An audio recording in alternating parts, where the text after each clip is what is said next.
So just so we're clear, you have all the skills that you need to get into the EdTech space. You just don't know what to call them and how to package them. But that's where I come in, and I'm going to help you learn a little bit more about the roles, skill sets that you already have, and how you can literally do this job.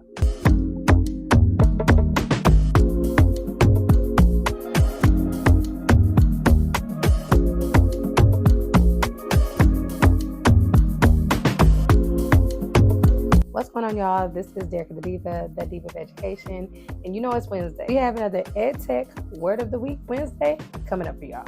Let's go. First of all, I want to thank you guys for showing up to this YouTube channel and wanting to learn a little bit more about EdTech. But before we can get all into that, for those who are new here, I want to introduce myself. My name is Derica the Diva, and I go by the Diva of Education. I spent 15 years in the educational space, K through 12, and while I was there, I was an assistant principal, teacher, instructional coach, actual athletic coach, PD developer, and I spent a little time working for a little small startup EdTech company just for a few years. After 15 years, I knew that it was time for me to go. The question was, where was I going to go and what was I going to do with 15 years worth of experience in education? And it was then that I found the world of EdTech. Now I come on here and I give you guys all the free game that I've learned doing it by myself and helping you guys get into the EdTech space as well. This week we are focusing on a word, but technically it's not even a word, it is a role. And that role that we're focusing on this week is called implementation specialist. But if you're here, I'm pretty sure you're wondering the same thing. What is the implementation specialist and what do they do? Don't worry, your girl got you.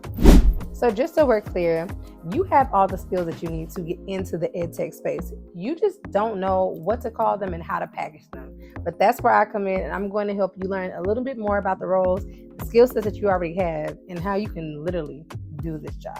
The first thing is, what is an implementation specialist? One thing that they do, they work with schools to roll out EdTech tools to ensure that they are done with fidelity and that the campus staff or the district knows what this program can do, how it can do it, and how it's going to be most beneficial for all stakeholders. Another thing that they do is they lead onboarding. And when we talk about onboarding, we're talking about training, we're talking about rollouts, we're even talking about support that happens early on. They do that in this role. Another thing that's pretty obvious is they help from the time that the product is purchased until the time that it is ready to go live. They are all the way involved in the implementation setup, and they help make sure that all parties know what's going on, how to do it, how to use it, and they're there just to support.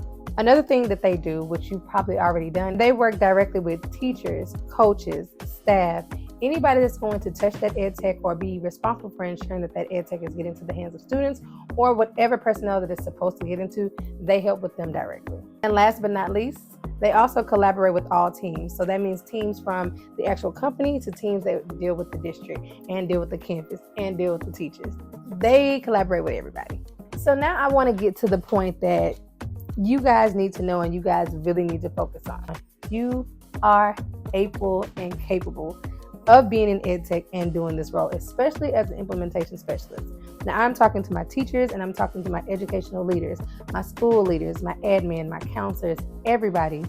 You can do this job, and let me tell you why. So now we're talking about transferable skills. So let's see if any of these sound familiar to you and the things that you've already done or have been doing or are doing right now as you are watching this video. You're qualified for this role if you've ever rolled out a new curriculum or rolled out a new initiative. Literally, that is the framework of what onboarding does, and onboarding is directly tied to being an implementation specialist. Another thing is if you've led PDs, professional development for yourself, for the campus, for the district, or even if you've done that with the students, this makes you a key contributor to being ready for this role. If you've ever created how-to guides, you know, those step-by-steps that you create, or even if you've done walkthroughs, this is a role that is going to be aligned to those transferable skills. What about when you support staff during tech transitions? You know, when they don't know how to do this, when they're trying to figure this out, or when they do all of those things, you're the one that comes in and you're showing people how to do it and actually teaching them how to do it correctly. Well, guess what? That's on board with implementation specialists. And also, if you've ever worked closely with district personnel that deals with the technology, you know, not just complaining about it, figuring out who you need to contact and who you need to work with in this role, it's for you. So now let's get to it. This job market, y'all, is completely different if you were in it 10 years ago. And if you are trying to get a job now, what you did back in the day, it's not going to work. Now let's talk about some ways that you can be really competitive and stand out. Even though you think you have no experience in the role, let's talk about how you can be a standout candidate and compete with your competitors so you can land your EdTech role. So the first thing you need to do is understand EdTech tools and the vocabulary. This is one of the reasons why I am consistently doing EdTech Wednesdays, the word of the week, so you guys can know what they're talking about and how the skills you already have literally are the same thing, but it's named something different.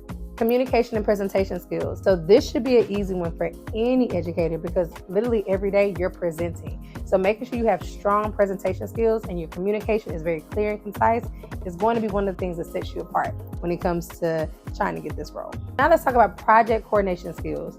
If you've been in education, you definitely have been the conductor, the curator, and all other points of contact as it relates to making sure that programs are going to run thoroughly, they're going to run effectively, and they run smoothly. This is a skill you already have. You just need to really look into your transferable skills and see how you can tap into it and how you can explain what you do, how you do, and most of all, how you make things be more effective.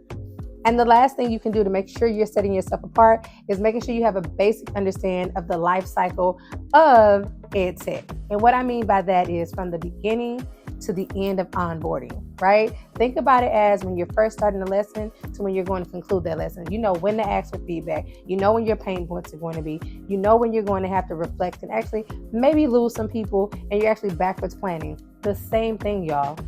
We just call it something different. So what does this all boil down to? EdTech is a place that is made for you and literally allows you to use the skills that you already have perfected and the expertise you have. Come over here to the EdTech side. Now, if you are looking at the calendar, you are counting down the days knowing that you have to go back to campus. This is a great time for you guys to really lean into really pursuing the EdTech route. And if you don't know where to start, that's why you have me. I am Derica Shelton, aka the Diva of Education, and not only do I give you guys free game on all of my social medias, especially on this channel, but I also show you how to pivot into the EdTech space. I was able to do it in 2 months and 1 day.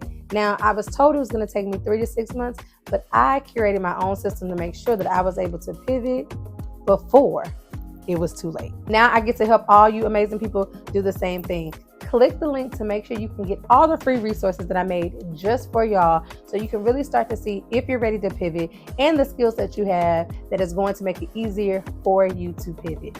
Along with my freebies, I have the EdTech Club. That is a club where everybody gets to get together and they get to get all the resources that I've created, and all the networking systems that I have that helps them get into the EdTech space. Now, this is a private group where you have to be a member. But once you become a member, you are with a bevy of other people that definitely are in the EdTech space of pursuing or actually have gotten roles. And in that club, you know that means you can get your own referral code from people that are actually in the EdTech space and that actually have matriculated through the program and have been successful. When it comes to your EdTech word of the week, just know this week we are focusing on implementation specialists, how you have the transferable skills for it, and how that role was made just for you. I am Derica the Diva of Education, and make sure you guys like, share, subscribe so you can always stay in the know with all of the things that I'm teaching you guys and learn more about pivoting to the EdTech space coming from the K-12 sector. Have an amazing day, y'all.